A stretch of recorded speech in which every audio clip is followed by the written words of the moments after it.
Hello दोस्तों, क्या आपको डॉक्टर ने एवियन बीमारी के बाद हिप रिप्लेसमेंट कराने की सलाह दी है और आपके दिमाग में कुछ कॉमन क्वेश्चंस उठ रहे हैं, जैसे कि मैं हिप रिप्लेसमेंट कराऊं या नहीं कराऊं तो कब कराऊं, कौन सा करवाऊं, किस डॉक्टर के पास कराऊं, कितना बजट रहेगा, उसके बाद की लाइफ क्या रहेगी? यदि हाँ तो इस वीडियो को शुरू से लेकर लास्ट तक पूरा देखिए और मैं आपको एक एक सवाल के जवाब दूंगा कि आखिर हिप रिप्लेसमेंट के बारे में जो कॉमन क्वेश्चंस पूछे जाते हैं उनके सटीक और सरल जवाब क्या है।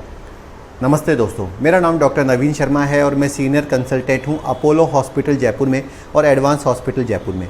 और दोस्तों, पिछले 15 साल से मैं हिप रिप्लेसमेंट की सर्जरीज़ कर रहा हूं।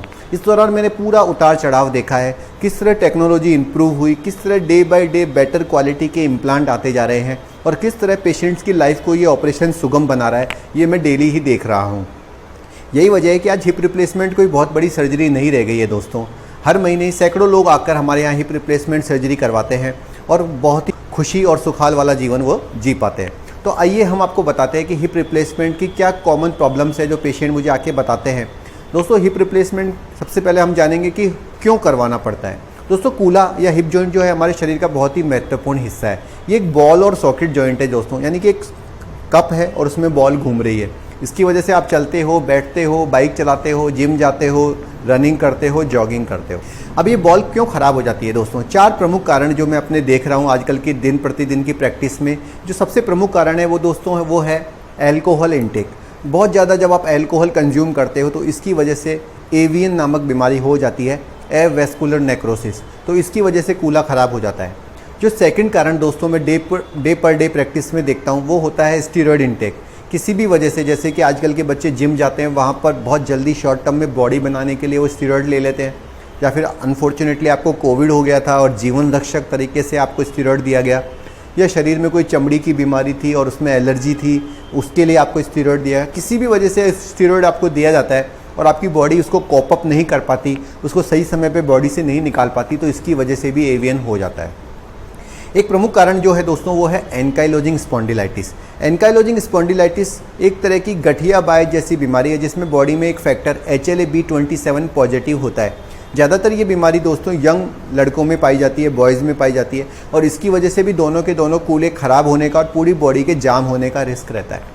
और दोस्तों, सबसे ज़्यादा जो कॉमन देखा जाता है एक तरीका वो ये है कि हिप में फ्रैक्चर हुआ और 3 स्क्रू डाले गए, अनफॉर्चुनेटली प्रॉपरली ऑपरेशन के अच्छे रिजल्ट्स नहीं आए और इसकी वजह से भी हिप में आर्थराइटिस हो जाती है। तो steroid intake, alcohol intake, ankylosing spondylitis या तो नेक फीमर फ्रैक्चर, ये 4 प्रमुख कारण हैं। इसके अलावा सिकल सेल एनीमिया होने की वजह से, गाउचर डिजीज़ होने की वजह से, इस प्रकार के कुछ रेयर कारण भी हैं दोस्तों जिनकी वजह से कि कूल्हे में ब्लड की सप्लाई ख़त्म हो जाती है। अब होता क्या है, पेशेंट को कैसे पता चलेगा कि मेरा कूल्हा ख़राब हो गया है? जब वो चलता है तो उसको हमेशा सामने की साइड दर्द बना रहता है।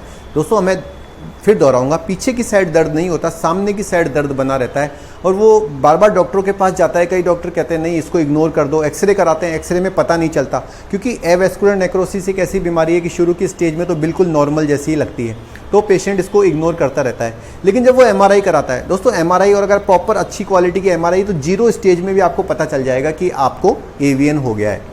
अब दोस्तों, एवियन होने से डरने की ज़रूरत नहीं है। एवियन का मतलब आपको कूल्हा बदलवाना है, ऐसी बात नहीं है। एवियन को शुरू में हम जब फर्स्ट या सेकंड स्टेज है तो हम उसको एक स्पेशल दवाइयाँ होती हैं जिनकी मदद से ट्रीट कर सकते हैं।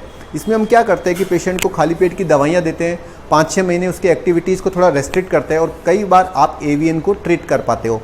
इसका जो ट्रीटमेंट है दोस्तों वो थोड़ा लंबा चल सकता है, लेकिन इससे हम बीमारी को काफ़ी लंबा खींच सकते हैं। यानी हिप रिप्लेसमेंट की आवश्यकता को या तो बिल्कुल ही 0 कर सकते हैं या फिर डिले कर सकते हैं। तो हमेशा हम एवियन में सबसे पहले दवाइयों को ट्राई करते हैं।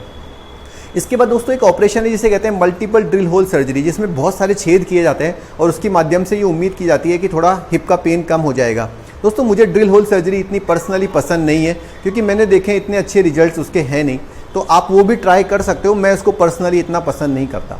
अच्छा, अगर एवियन की प्रॉब्लम इतनी बढ़ गई कि बिल्कुल ही चला फिरा नहीं जा रहा, या आपकी लाइफ बहुत कॉम्प्रोमाइज़ हो रही है, नीचे नहीं बैठ सकते, आपकी लाइफ में कोई बड़ा डिसीजन नहीं ले पा रहे, तो फिर आपको हिप रिप्लेसमेंट करा ही लेना चाहिए।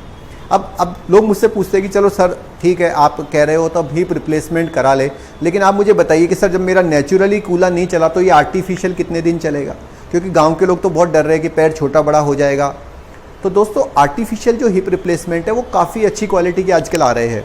सबसे अच्छी जो कंपनी है दोस्तों, जैसे कि जॉनसन एंड जॉनसन है, या स्ट्राइकर है या स्मिथ एंड नेफ्यू है, इस तरह की अच्छी कंपनियां हैं दोस्तों जो काफ़ी अच्छी क्वालिटी के इम्प्लांट्स बना रही है। और जो मेरा फेवरेट इम्प्लांट है दोस्तों वो है अनसीमेंटेड मेटल ऑन पॉली या सिरेमिक ऑन पॉली इम्प्लांट।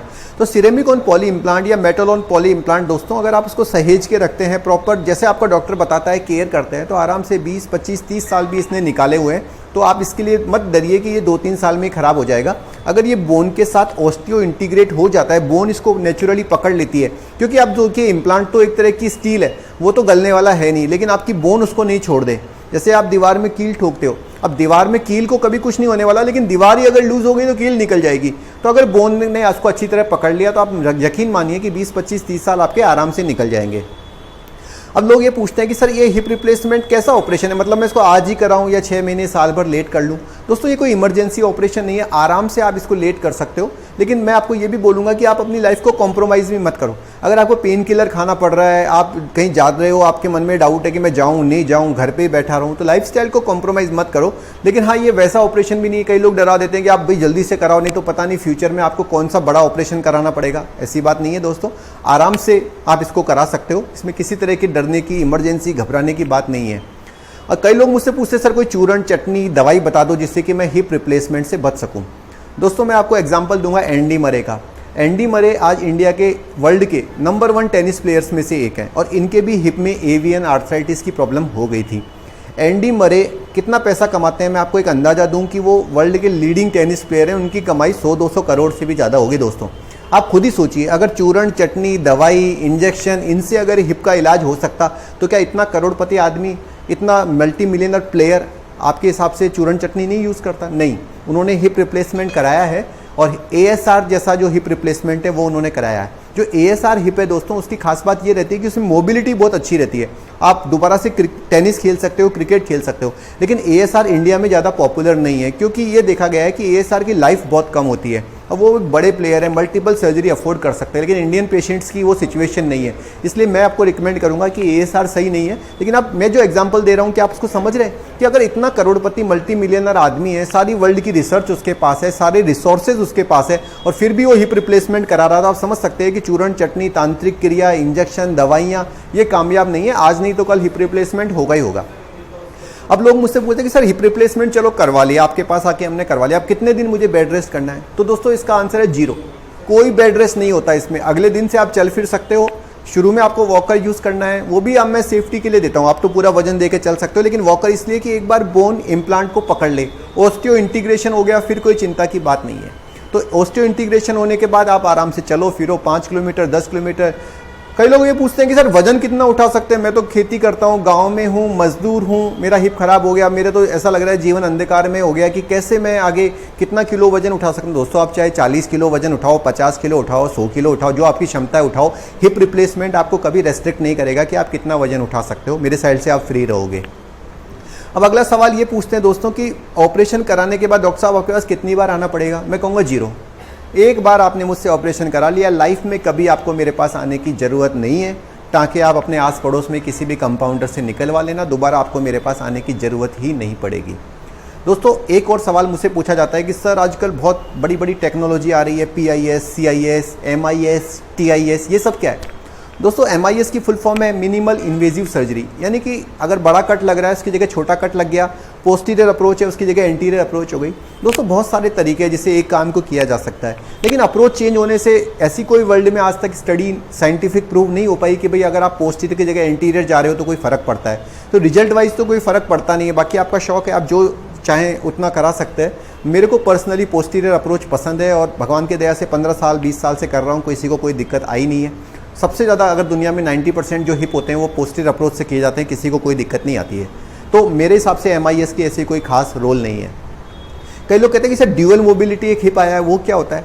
और दोस्तों ड्यूअल मोबिलिटी हिप में ये माना जाता है कि जो नॉर्मली हिप और कप है वो एक सरफेस पे घूम रहे हैं, ड्यूअल मोबिलिटी में एक एक्स्ट्रा मूवमेंट होता है। लेकिन ड्यूअल मोबिलिटी का भी कोई स्पेशल रिक्वायरमेंट है ऐसा मुझे समझ में नहीं आता। मेरा तो यही मानना है कि ड्यूअल मोबिलिटी सिर्फ उन लोगों के लिए बनाया गया है जैसे जिनके अंदर या तो मसल्स की वीकनेस है या मल्टीपल डिसलोकेशंस के चांसेस है, तो उनमें स्पेशल अपन प्रोटेक्शन ले लेते हैं। लेकिन एक सामान्य आदमी है जिसके सिर्फ AVN है, उसको ड्यूअल मोबिलिटी की मेरे हिसाब से कोई स्पेशल रिक्वायरमेंट नहीं होती है। तो आप अपने बजट के हिसाब से चूज़ कर सकते हो। मैं पर्सनली ड्यूअल मोबिलिटी को इतना फेवर नहीं करता। अब आप अगला सवाल पूछते हैं कि सर मैं चौकड़ी मार के बैठना चाहता हूँ, क्या बैठ सकता हूँ? जी बिल्कुल बैठ सकते हो, चौकड़ी मार के आप बैठ सकते हो, लेकिन मेरा सजेशन ये रहेगा कि आप चाहते हो कि आपका हिप लंबा चले तो आप कम बैठो।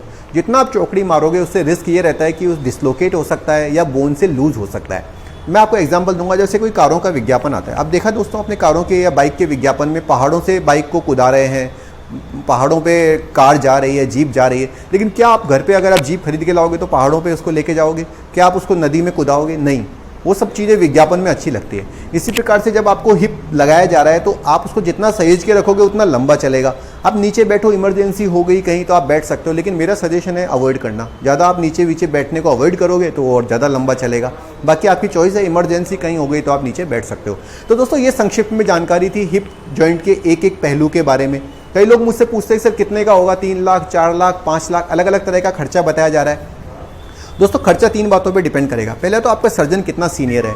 डेफिनेटली कोई जूनियर सर्जन होगा तो वो थोड़े कम चार्जेस लेगा, थोड़ा सीनियर सर्जन होगा तो ज़्यादा चार्जेस लेगा। तो पेशेंट डॉक्टर की सीनियरिटी पे डिपेंड करेगा खर्चा। दूसरा, किस क्वालिटी का इम्प्लांट है। अलग अलग कंपनियाँ हैं, अगर आप बेस्ट क्वालिटी का इम्प्लांट लगाओगे तो थोड़ी कॉस्ट ज़्यादा आएगी, अगर थोड़े सस्ता इम्प्लांट होगा तो कॉस्ट कम आएगी। तीसरा होता है अस्पताल, किस तरह का अस्पताल है, कितना बड़ा अस्पताल है। अगर बहुत बड़ा कॉर्पोरेट है तो डेफिनेटली उसके चार्जेस ज़्यादा रहेंगे, अगर थोड़ा मिडिल अस्पताल है तो उसके चार्जेस कम होंगे। हमेशा ही लेकिन महंगा अच्छा होगा ऐसा भी नहीं होता दोस्तों। प्रॉपर रिसर्च करिए, गूगल पे जाइए, यूट्यूब पे जाइए, अपने लिए बेस्ट डॉक्टर का चुनाव करिए। नीचे लिखे गए नंबरों पर मुझे रिपोर्ट भेजिए और मैं आपकी पूरी मदद करूँगा। आज इंडिया के हर कोने से लोग हमारे पास आके हिप रिप्लेसमेंट करा रहे हैं, हैप्पी होके जा रहे हैं। इसके अलावा भी हिप रिप्लेसमेंट से संबंधित कोई सवाल है तो मुझे भेजिए और मैं आपकी पूरी मदद करूँगा। नमस्ते दोस्तों।